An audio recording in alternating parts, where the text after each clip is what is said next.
Welcome to the Good Girls podcast. Good girls, bad boys. Ooh, and we're talking about good boys today. That's true. But really nice guys. So we're going to start off with a marry, fuck, kill nice guy version. SJ, All right. I'm going to bring in your three nice guys. Ted Lasso, possibly toxic positivity. Ned Possibly. Stark, Game of Thrones, and Jim Halpert are your three nice guys. Jim Halpert from The Office. This is a little hard because Ned Stark just inhabits a totally different universe, so it's hard for me to imagine how he would behave in a normal scenario. Definitely missionary.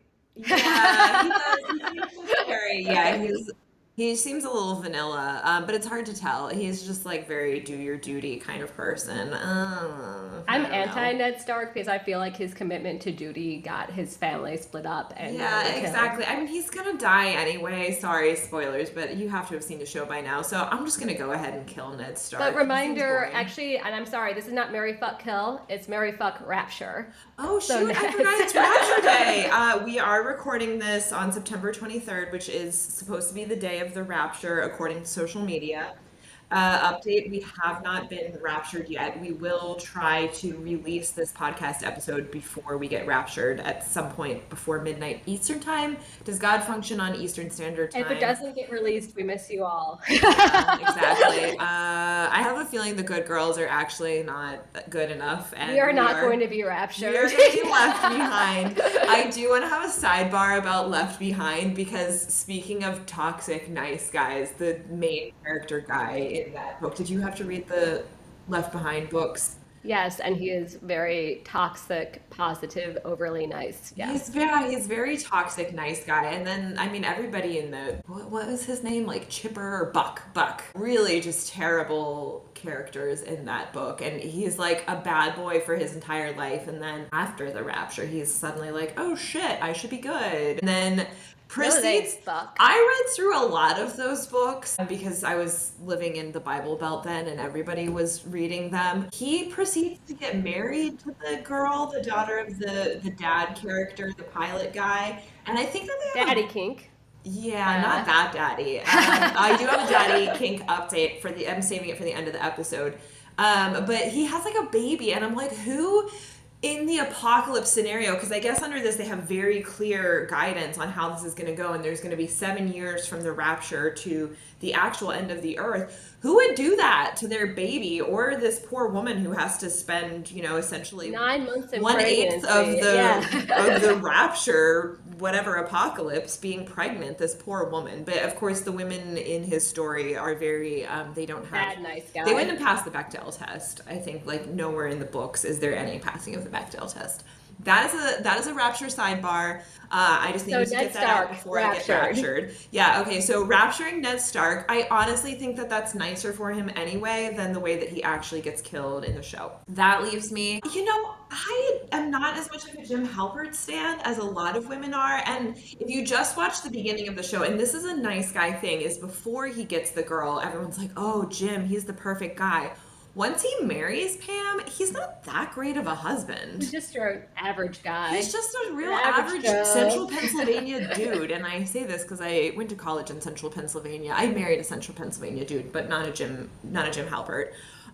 So I think, and you want to rapture them all, don't you? No, I know. I want to fuck Jim Halpert. I want to fuck John Krasinski. And I'm gonna get back to that point later, because I want to, when we get to the point about talking about guys that they want to fuck a girl and the girl doesn't want to fuck them back. I am sure John Krasinski, People Magazine's sexiest man of 2024, happily married, does not want to fuck me. But in this scenario, but I'm not mad about it. It's not ruining my day at all. I'm still having fun playing this game. So I would fuck Jim Halpert. I don't really have any interest in marrying him.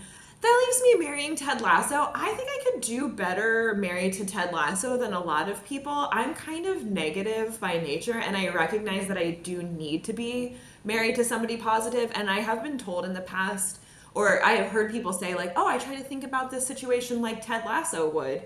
And I think about that for myself, and I'm like, that's actually helpful advice for me because my natural instinct is to think of things the opposite of the way that Ted Lasso would.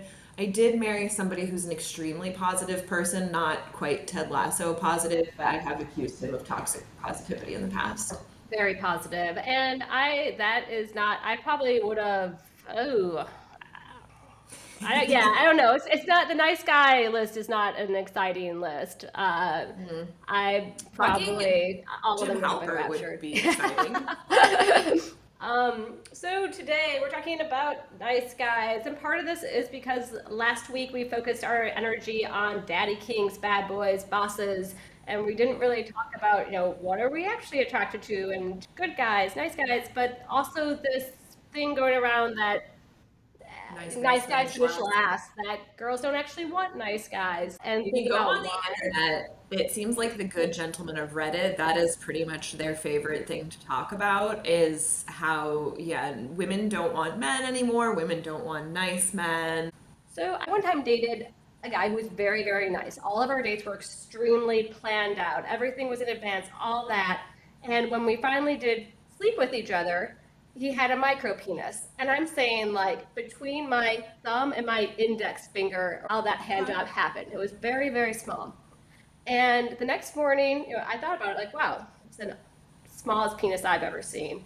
But that wasn't what led me to end the relationship. What led me to end the relationship was that very next day, he called me about 30 times when he was drunk and left Oh, a million texts. no. And then it started all connecting in my mind that maybe all of this was happening because he was insecure about his penis size. And it was funny because it didn't get ended because of that. I possibly could have dealt with it. I wasn't sure. I would have needed some more time to figure out whether, but thinking that the person you're with is insecure and is doing all these things because they think that you'll leave, that was such a turnoff that I just lost all interest in future dates. Yeah, yeah. That's a one I think we could come back to a lot is the security thing on both the guys that, when they say, oh, women like the bad boys, they don't like the nice guys. What they mean is actually confident versus insecure. And it's not a bad boys versus good guys thing. Yes, and there's a word simp, and I actually didn't know what the word simp meant for a very long You haven't time. been in the manosphere I have too not. I'm much, very right? outside the manosphere, but I have recently spent a long time in incel.is, which is an extremely odd place to be if you're a woman who does not have those beliefs. But anyways, I was like, I probably should fully understand what a simp is. And a simp is seen as the guy who just overly dotes on the woman in a way that is not reciprocated, and it comes from the word simpleton, but we use the word simp. And I think that there's this equality to, like, oh, if you're a simp, and I'm not saying that words are always like correctly used, you're a nice guy, but really they don't have to be the same. I don't Yeah, know. they don't, especially because there's again, that is the insecurity. I think there's also the lack of reciprocity, and that's what I saw when kind of reviewing a lot of examples of the traditional nice guy, especially the toxic nice guy, that they aren't looking for reciprocation. They almost have this, manic pixie dream girl idea built up in their head, and they're not very interested if the woman doesn't reciprocate, if they just are doing all this one-sided love bombing kind of stuff, and because it's just like their own narrative that they're telling, and in their story, the woman is a side character. So it's like, of course, that's not going to end well. Then there is the nice guy who is doing things for reciprocation and gets angry when it's not reciprocated. And I saw this described as like, you think that a girl is a vending machine, and if you put in like your little nice guy tokens, then she's just going to shoot out sex at you. And that's Yeah. not how that works either. Yeah, again, there's that you are expect I guess like the reciprocity, but that the other person has agency in how, when, and if they reciprocate. And I think that that is a big piece of it as well. I read a study and it was about how, because it was in response to something that was some manosphere podcaster was talking about how you can't let the woman change you, and the only agency that the woman has in the relationship is sex and whether or not to give it. So that's like her one bargaining chip. And Only bargaining chip. I know, yeah, says this guy. And I do have some experience with the guy who thought that being a nice guy was like putting dollars in a vending machine for sex and did X amount of nice things. One of them being bringing a 30-piece thing of sushi from Wegmans. And even though Wegmans is wonderful, it is still Wegmans sushi, not that great. A trip to Japan. Yes. Wegman sushi does not equal sex in any world, but also I'm not a vending machine. And so when he continued trying to make moves, I was finally like, you need to leave my house because you are not getting this. And that led to a whole avalanche of texts about how he had so much sexual lustfulness for me. And it was the actual terminology, and I'll never forget it. It's been like a decade now. And if I see him again, I'm going to be like, sexual lustfulness. But anyways, didn't work out. You can't just say, I got you this meal and definitely not grocery store sushi and be like, yes, this If is you sex. are going to buy sex, gentlemen, try somebody with whom you have an explicit contract to buy sex, and then it costs more than a platter of an explicit relation. Yes, yeah, I mean, that is an option. If you want to buy sex, like that's totally an option for you. Yes, it's just not going to be in your day-to-day dating more life. than the Wegman sushi. You're not going to find them on Tinder. Well, and I think this is where I want to debut my beautiful graphic, and this being a audio only format, although we will post this on our Instagram. I'm gonna have Kay explain this to people. So this is my general theory. So I have like the two axes. On the y-axis, I have the appearance, their vibes. But then on the other axis, we have like their true nature. So we have on appearance, and again, this is vibes, not their actual looks. We have bad boy going all the way to nice guy. That's the Y. And for the x-axis, we have true nature going from evil to good. And so for bad boys who are evil, have some fun. Just might want to use protection, both for, your vagina, but also for your feelings. Yes. And make sure you're not overly, this is not who you're going to marry and have kids with. Examples include Xaden. We also only because we talked about Satan coming only because Satan to you as a Catholic bad girl, and then you were actually kind of excited about it. Which again, have fun, use protection in your married cocktail. This is a fuck only situation. We all have some fantasies about Satan. Yeah. Satan. I think I also put Draco Malfoy in there. I want to move Draco Malfoy over a little bit because I don't think that their appearance is definitely bad boy, but possibly by the end of the 7 books, a little closer to deep down good nature. I guess I kind of forget by the end of the books. I didn't read I read the first ones, and then I did read the last ones. Okay, he can get, I mean, I think he's still in that category. He's still on the evil half of that. Evil he to good in that quadrant. But maybe I did bad boy too close to Satan. Other examples in this category, Kay? So Feather's So Vicious is an extremely dark romantasy book. And the guy actually, when he first meets the female character, one of the things that he does, and I know you're into this, SJ, don't lie, is that he puts a knife to her tongue and almost acts as if he's like force feeding her a banana in like the sexiness aspect. Okay. And is like, come on, lick it. You like it.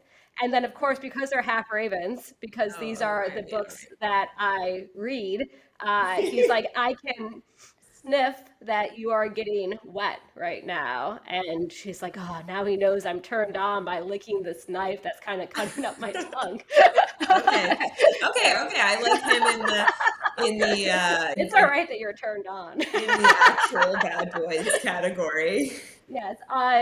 Prince Joffrey is also a bad boy who's evil. Game of Thrones. Yep, that's a good one. Yeah, fully bad. Yeah. And that is not, in his case, it's not in a turn-on way, because there is probably another axis. There's a Z-axis on this, which is just like overall shittiness. And I think that Prince Joffrey ranks quite high on overall shittiness. Yes, that's fair. Low on, yeah. So going up the appearance, again, this is vibes, but staying in evil, we have the toxic nice guy. Yes. And that's kind of the topic of this episode, right? Yes. Ross Geller. I was surprised to see Ross Geller here. I would have put him a little bit more towards good, but open it up for you to discuss. I think because, for example, he wants Rachel all the time, and then when he actually has her, he's kind of a piece of shit. And I think especially the piece where he doesn't support her in her career, and he he cheats on her when they're on a break. Like I think he has several examples of times when he has the opportunity to actually be a good boyfriend. Like I wouldn't say that he's evil in terms of like the good and evil nature of the universe, like Satan.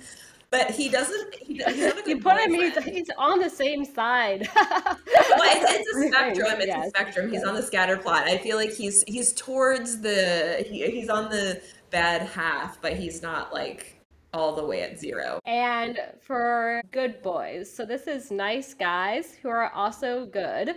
You only have Jim Halpert. Well, I did have time. I Fill was out. going to give more examples. I have more. We can talk more about the. I have a lot of toxic nice guy examples. I put Chidi Anagonye. That was another example from The Good Place. So Chidi is a professor of ethics. So he's obviously on the very good side, but he's very nerdy and very nervous. Well, first of all, I think that this is the category that most of us actually end up with because we'll get into the like bad boy vibes, but heart of gold kind. And I don't know how much those like actually exist in real life. Um, The or at hot least, bad guys, yeah. yeah. But I think a lot of us end up with these guys, and there's a lot of room in here for them. Another factor that's not showing up in here is confidence, because some of these guys like they can be like good guys. I think like Jim Halpert is a pretty confident good boy. Whereas like, Can he's a you pretty be like good if you nervous. are not confident? Like, Well, that's does where I think goodness that you come from watch The being Good sure of Place, yourself? and Chidi is the least confident person. That's kind of the setup to his character is he can never make a decision. Um, but he turns out because he is good, and when he does eventually make decisions, he makes good decisions. So he's actually a really good example of somebody who Good, but is not confident. good, not confident, and if he were in my Mary fuck it, well, I don't know, Chidi at the beginning of the show versus the end, he does He's not gain sexy. confidence, and that's basically when he gains attractiveness as well. So it fits into your theory. So the most interesting quadrant where I would say most of the books, movies, everything like that concentrate in is in that the vibes are a bad boy, but the true nature is good. And we have a lot of contenders here. We have Xaden Ryerson. I would leave my husband and kids for him. Maybe not. I don't His know. leather pants. Sorry, he wields shadows. You have to understand. I'm sure that your husband would. You get a hall pass list, right? Include celebrities and imaginary book characters. Yeah, if an imaginary book character comes to life and wields shadows, I would hope that this is a pass situation.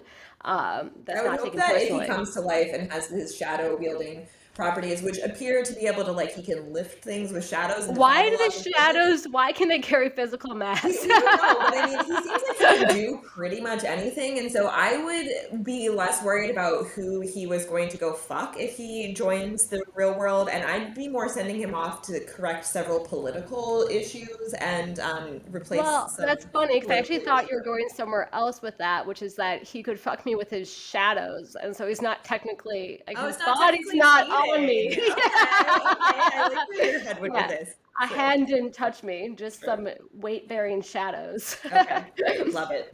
Mr. Darcy Yes. also appears bad, but true nature so good. On Solo, yeah.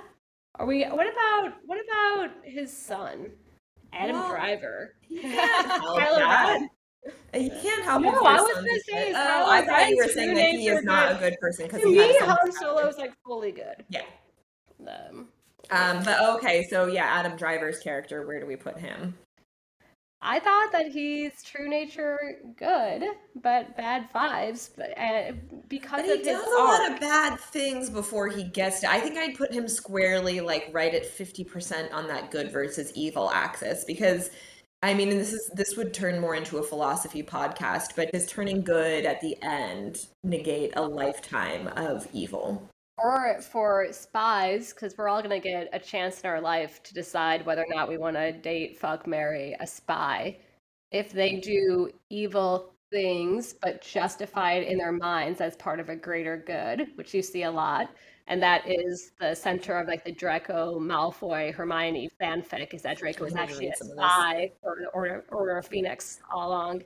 It's like then was for all the bad things. not canon. Right? Like that he was like acting bad the whole time, but he was, I think Snape is a good question for that. In the books, he's described as having greasy hair, which is just a no-go. Well, again, and that's where you have that that Z-axis, whatever that is. But if it's confidence, like I feel like, because isn't that the whole? There's a love story in there where he's into Harry Potter's mom, but he's kind of into her, and she's like, that's okay. I like this hot guy, and there is like a whole nice guy trope with that. He's kind of a bad guy. Yeah, James is kind of bad. Yeah, exactly. That you have this guy who's like hot, but he's not actually that good, but he is confident. And then you have Snape, who has the unfortunate characteristic of having greasy hair. And so in the end, the one who gets the girl is the like kind of bad. Well, at least like he turns good eventually, but he was definitely a jerk in high school. Yeah. That does kind of feed into the whole Reddit conversation about guys who are just kind of not good or evil. I feel like the day-to-day conversation is more if they're an asshole or somebody who's looking out for what the girl wants. I would say probably in her case, kind of neither of them, because it seemed like Snape liked the idea of her. But if she's not that into you, what are you going to do about it? So I think that a factor here when I evaluate characters in movies, books, and in real life is an element of like cunningness that sometimes makes people come off as not nice, but the reality is that if they didn't make the decisions that they made, there are chances for survival if you're talking about books or epic books, but also just like success and those different elements. Like that is kind of, I don't want to say it's sexy necessarily, but it's like, yes, I would rather be with a cunning person who sometimes doesn't do all like the sweetest, most heartwarming things than like a Hufflepuff. I don't. Yeah, or like somebody who is going to do what they, because we had the bad boy conversation before and decided that actually a lot of them were more like rebellious or anti-authority, like Kurt Cobain, Han Solo's a good example there. That it's like they're following what is the right thing to do, regardless of whether it comes off as good. And I was thinking about that with the Mr. Darcy, because I think that you could probably get all 4 categories. I was just re-watching Pride and Prejudice / having a long reread of all of my favorite Jane Austens. And so like Mr. Bingley, the one that gets with her older sister, he is the classic good boy, that he appears nice, he is nice. He's good and he's nice, but he's a pushover. He's boring. Exactly. Yeah. And so I feel like to your point about cunningness or to the confidence piece, like he lacks confidence, and when his sisters are like, oh, you shouldn't be with that girl, like she's poor and her family's weird, then he's just kind of like, okay, well, I guess I have to go to London. Yeah, exactly. So that's why, again, I feel like our ultimate gold standard is like the Mr. Darcy's, that he does what he wants and but is also kind of interested in her. And then you have the like, I think Mr. Wickham is the like toxic nice guy, that he gives all this appearance of being nice, like he's actually evil. Yeah, he is very attentive and isn't standoffish, and then he turns out to be actually pretty toxic. Yeah, I think so. Going to like the Game of Thrones example, because I think Ned Stark is held up as like always honorable, does the right thing. If I were to choose between Ned Stark and Jaime Lannister, and let's not even go to the later seasons where Jaime Lannister has a full arc, let's just say season 1 where he pushes Bronn off of the tower, I would say that most ladies might be interested in the Jaime Lannister over the Ned Stark, because he does what he needs to do by his sister. Yeah. Game of Thrones is hard for me. There's too much rape in there. I feel like I'm attracted to none of the men. It's written by a man. But I realize they're in a very different world from mine, where they have very different decisions to make, and the kind of things that we're dealing with are more like men who buy sushi and expect sex, or whether a man is supportive of you when you get grocery a promotion. Store sushi. Grocery store sushi, yeah. Although, I mean, to be honest, even if it were nice sushi, I would have a similar issue. Things like that. The data on how many men would be uncomfortable if their female partner out earned them. Like, that's some toxic nice guy shit right there. So what does the data say about how men feel about women out earning them? The data says that as much as we are slowly catching up on closing the gender pay gap, although we still haven't, I think the last one I saw is women earn almost 83 cents for every dollar that the men earn. We're getting there. And that's before you disaggregate by race, because it does get a lot more depressing.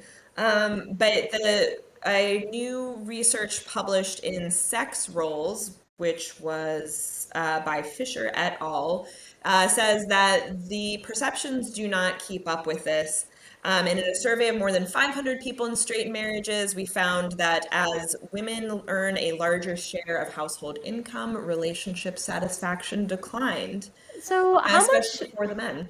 How much of that do you think that the more that a woman is earning an equal salary, the more likely that a woman is to put her foot down with things like we have to be doing things 50-50 and all that. So it's not just like that men might be a little bit insecure of a woman making more. It's also that a man's like, now you're also asking me to do more. Whereas maybe if a woman's making less, she justifies how much more of the load that she takes on. Well, I think that it's two separate studies, so you're kind of trying to align things. But the one that you just mentioned that we've talked about in previous episodes, where even in relationships where women are the primary breadwinners, they are still doing a higher share of the chores. So I would think that if it was flipping the scales around where suddenly the woman is going from doing, whatever, 70% of the household work to 40% of it, and the man is suddenly living in this world where he's doing even half, the data doesn't seem like it bears that out. Ooh, fun times. So, and this kind of relates to something that we think is tied to the nice guy argument, which is incel culture and how incel culture, it seems like a lot of it is bred from this misunderstanding in guys of what women are looking for and their expectations. And there was a pretty interesting study done of the mating psychology of incels. And incels are men who identify as being involuntarily celibate. And the men overall, like they rated themselves very low in terms of having qualities that they thought women wanted. And what qualities they thought that women wanted were disproportionately things like you have to be attractive, you have to be financially successful, and all that. And they rated things lower that women do care about, like being intelligent, respectful, kind, and that those were really important. And so it's almost like this negative psychology towards themselves and towards what they think women expect that almost becomes this bad cycle of thinking that women are bad because of these beliefs that they have. Yeah, and that they want things that are bad, and that they're turning down these guys who are good because they are bad at picking, which is then like, you sound like you don't respect these same women that you want to have sex with you, because you're saying that, oh, well, the things that you choose for yourself, you obviously can't pick for yourself because you make bad choices, instead of, trying to better understand, especially because I think in their mind, they are like, oh, they mostly just want to be with these, and like going back to my little scatter plot, that the women want to be with these truly like the bad guys, like the Draco Malfoys or the you want tall, sexy billionaires or nobody else. Yeah, exactly. And then I think in reality, you see who women end up with. I mean, like both of us just saying that, like we pretty kindness goes so far. Just ended up with good boys. Like I don't know that my husband ever had much of a bad boy vibe to him whatsoever, but he also didn't have a lot of this toxic nice guy stuff. And in our case, actually, because a lot of the setup in these toxic nice guy things is that the guy likes the girl is like, oh, thanks, I just see you as a friend, you're a really great friend. And then the plot for the rest of it is how he proves to her and wears her down with his persistence, stands outside of her window with a boombox. Please don't do that. In real life, that is creepy. And so I think that my relationship is a great example, because he did ask me out, and we were friends first, and I was like, oh, thanks, no thank you. Yeah. And then he just let it go. We had like an awkward few weeks, and then we went back to being friends. And that was actually a really much better way to win me over, because if he had just been doing creepy Yeah, but things, then he and changed his summer plans so he could live on oh, college that is a campus. good point. Okay, but he was like Which is the equivalent of standing outside your house with a boombox. no, it wasn't, because it wasn't creepy, and it was, yeah. So the setup for us getting together was that I was in our college undergrad, staying there the summer before our senior year, and my rental wasn't available. The housing that I was going to live in wasn't available till July. So for like the month of June, I was going to live in his house near campus, because the somebody owned it, so like they lived there all the time. And the rest of them were home for the summer, and he set up a plot that he had to also stay on campus a little bit over the summer to work on research It's the for start his of a great senior research rom-com thing. It was a book. very cute rom-com. But I will say, College like, there is campus. a key difference there between like being all in my face, like leaving gifts, Constantly bothering me. reminding you that He you want was to have just sex. around, and he Dry did humping not. your leg. Yeah, no dry humping.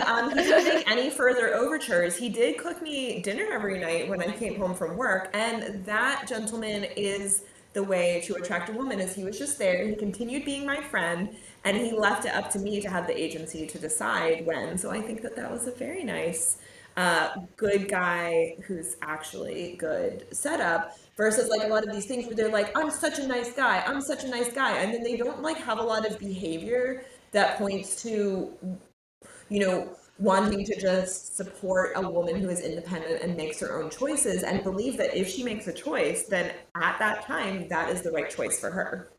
Yeah, and you see things in people who are part of incel culture a lot that are like, oh, if you're not a multimillionaire and super tall and all that, then you're lucky to get a girl whose body count is 50. And don't even get me started on the word body count and all that Yeah. stuff. And the guys are all on their, simps. Yeah. Incel culture loves the word simps.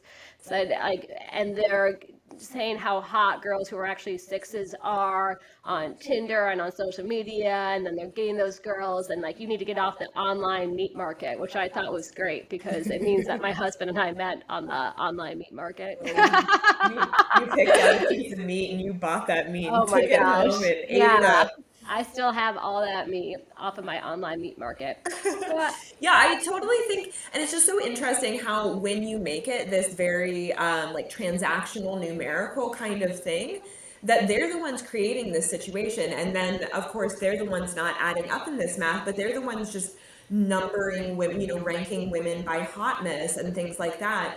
And I think there probably is a certain amount to, like I was saying at the beginning, like somebody who is just objectively a really attractive person, like probably even if we were in a situation where we were both single, I don't think that John Krasinski would be interested in me. But like don't that sell yourself short. that doesn't bother me. Like I think that we're in just, I Well, and there was a study done and it was using online dating and it was girls who were using pictures of themselves that were, from a few years ago where they were skinnier and guys were lying about their heights and also using older pictures that they were fitter. yeah. And the girls showed up to the dates with the guys who, had misled them.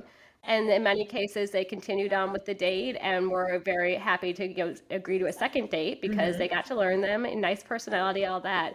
Meanwhile, the guys would show up to the dates with the girls and they would literally get mad. They'd be like, you tricked me. You're a bad Oh, I person, saw all this that. manosphere video where he was like showing side by side a picture, and it was from somebody's YouTube makeup tutorial page of like the woman after she had done her makeup and then her before picture, and he's like, "They are lying to us with this makeup, blah blah blah." It's like, No, they just okay, like do to you do their not makeup. do you That's not who they know what are. makeup is? Yeah. Like seriously, come on. I mean, yeah, and we all like present ourselves in a certain way just to kind of like get to that initial point, especially when there are so many fish in the sea and you're doing this online dating stuff. But I think it's just, yeah, it's this kind of holding the women to different standards than the men, and then they're mad when that game that they're playing doesn't work out with them. I They only saw want to work their way. I saw a Reddit post that I sent you, Kay, where it was a guy, somebody asking on the Ask Men Reddit, that was kind of like, what percentage of women do you think are attracted to you?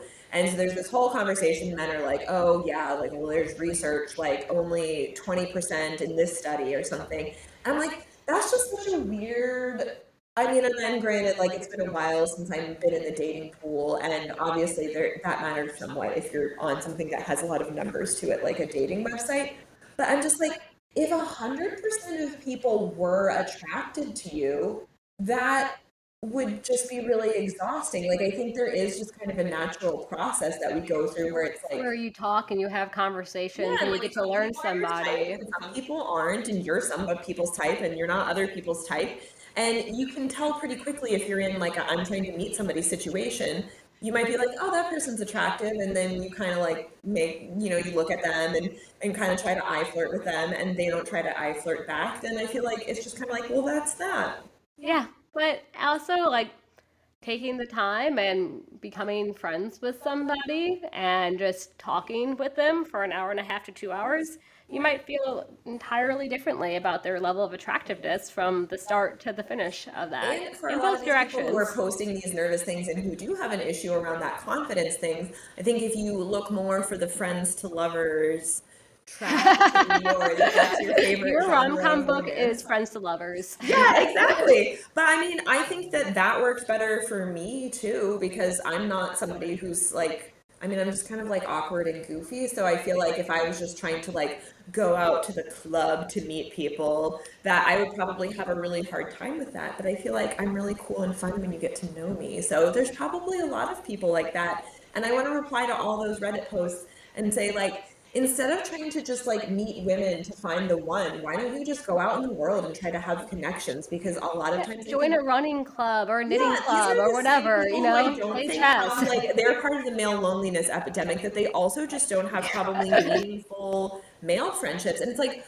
just go out and make some friends. Not like, oh, I'm gonna like pretend to be her friend so that I can gain her trust and buy her Wegman sushi and then start humping her leg when she least expects it. Like, genuinely just try to go out and make male friends, female friends, gay friends, straight friends, people who you have no idea if they're who they're interested in, friends that are already in relationships. Just like have friends, and A then great way to you'll meet remain more people. celibate is to spend time on a website called incel.is. Like if you're Get spending time off on your there, fucking yeah, computer. that's probably not where other women who want to bone you are. That would be my guess. I don't know.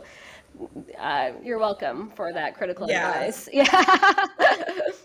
Given So to you for free. I have to tell you, because it's relevant to this nice guy, bad guy conversation, that I read the craziest book over the weekend, where there was a nice guy and there was a hot guy, and it was bad guy, and it was kind of set up like a love triangle, and then instead they both shared her for like an entire book. I Ooh. was not expecting this at all. Okay. And then all of a sudden, at one point, and it's very weird to read it, I feel like if I saw it as a porn video on a Pornhub screen, I probably would have been like, that's not my thing, that's not my type. But then all of a sudden in the book, you just don't think it's going to happen. You think the guy's going to push the other guy off, and instead he's like, let's put the two penises in her hole at one time. And I was like, oh my gosh. Two different holes? Okay, yeah. No, I mean, but I like that. It's creative. Because it's like, because fourth wing is one that we've been talking about a lot, and so obviously Dane or Dale, what's her Dane? Dane. Yeah, I like, especially in the first book, it's very much set up that it's like he's the good guy and he's a classic like nice guy trope, where over and over again he's like, oh, I have her best interests at heart, but he was babying her, he was suffocating her, and she says like, I want to do this, I want to stay in it. And he keeps like trying to go around her back, and it's Xaden who's like and that's what I mean, like most of the bad boys aren't actually bad. Like he's the one who is like, she wants to do this herself, like let her do it, let her get stronger. And he's like looking out for her, but he's also not. So do you think that Xaden and Dane should have taken Violet at the same time? If she wanted it seemed like she kissed Dane, and it was clear that there was no sexual chemistry there. But if there had been sexual chemistry, then I would say absolutely. So I feel bad for you that I'm gonna share this with you, but it does relate back to our Sex Myths episode a little bit. And there was one We're getting to the part of the episode where we have to touch back on these episodes. And this touches back in an unexpected way. So the guy's having sex with her, like, let's say doggy style. Then the other guy comes and she is giving him a blowjob. Okay. And then the guy who's like in command, like the bad guy, is like, now who's the bad guy, the one fucking her doggy style? The bad guy is the one who's doing doggy style, and he's like, you're going to accept all of his cum in your mouth, but you're not going to swallow it. Do not swallow.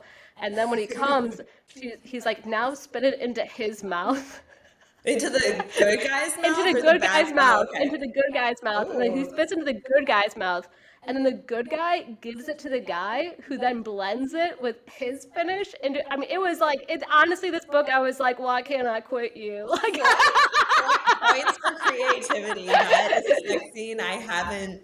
It was heavy. I would be like, oh yeah, I've seen this porn before, but I haven't even seen that porn before. That's a whole other level. But points for creativity. It was a lot, and then I was like trying to explain it to my partner, and he was looking at me, and he's like, "I will never do this with you," and I was like, "I am not." Sharing this as like a request. I think or like we've even found where Kay's line is in the written word here. Don't worry, first second. I messaged multiple people after reading it who I normally share recommendations with, and I was like, absolutely do not read this book, because if you're like me, you're going to be stuck not finishing it because you are interested in it enough to continue on, but you're like, oh my god. So you did finish the book, or you just finished the sex scene? I mean, I stayed up and lost sleep 2 nights in a row so I could finish it. In that way, it was a great success. I had to know about my raven shifters, you know. Well, Kay, I think that you've really taken the nice guys episode to a whole other level, but that sex scene did involve a nice guy, and I would say that was kind of like a simp thing to have the other guy come in, the girl to spit your tongue back into your mouth. Like, that is an absolute simp sex scene. So thanks for I read it and I was like, bringing it home and making sure that this episode got highly inappropriate at some point. It was feeling a little vanilla. I was feeling like, my mom could listen to this. How can I embarrass myself? This was very vanilla. Well, I'm going to take it back to the vanilla and give you a Marry, Fuck, Kill closer in honor of, in addition to this being Rapture Day, we are also recording on Rosh Hashanah. And Kay is married to a nice Jewish boy. So I would like to give you a Marry, Fuck, Kill closer of nice Jewish boys. No, so will you tell me, because I was going to do Seth Cohen from the OC. Great example. Great character. Also love his rabbi character and Nobody Wants This. I love him. Jake Peralta, played by Andy Samberg in Brooklyn Nine-Nine. I looked this up. I'm not actually sure that he's like Jewish in there, because I think that his dad is not Jewish. But Andy Samberg can only be playing a somewhat Jewish character. But Andy Samberg is Jewish. And then Gordo from Lizzie McGuire. If you didn't watch Lizzie McGuire, I can give you a different one.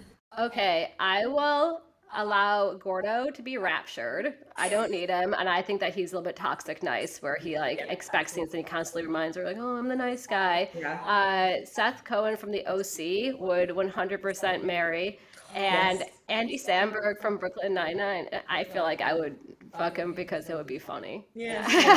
It wouldn't be a bad time. Old after a while, but he'd be a fun. Yeah, for like one night of like goofy sex. Yeah, he could have a nice little date. I bet he'd plan a nice date first too, and stuff like that. Doesn't have to be too nice, otherwise I'll worry that he has a micro penis. Only if he comes you 30 times the next day. I can't give another hand job between my thumb and my index finger again. And on this topic, this actually segues well into our follow-ups from previous episodes. And in our last episodes, talking about the different, like the daddy kinks, bad boys. We've talked a lot about the bad boy this episode. We haven't really revisited the daddy. And I know I said in the last episode that I just can't think of any daddies that I really am that into. And maybe it's because of my daddy issues. Thought about it a little bit more, especially as I was putting together my nice Jewish boys, Marry, Fuck, Kill for you. And I thought Sandy Cohen from the OC. Oh, that's a great daddy. Is my daddy kink. You're welcome.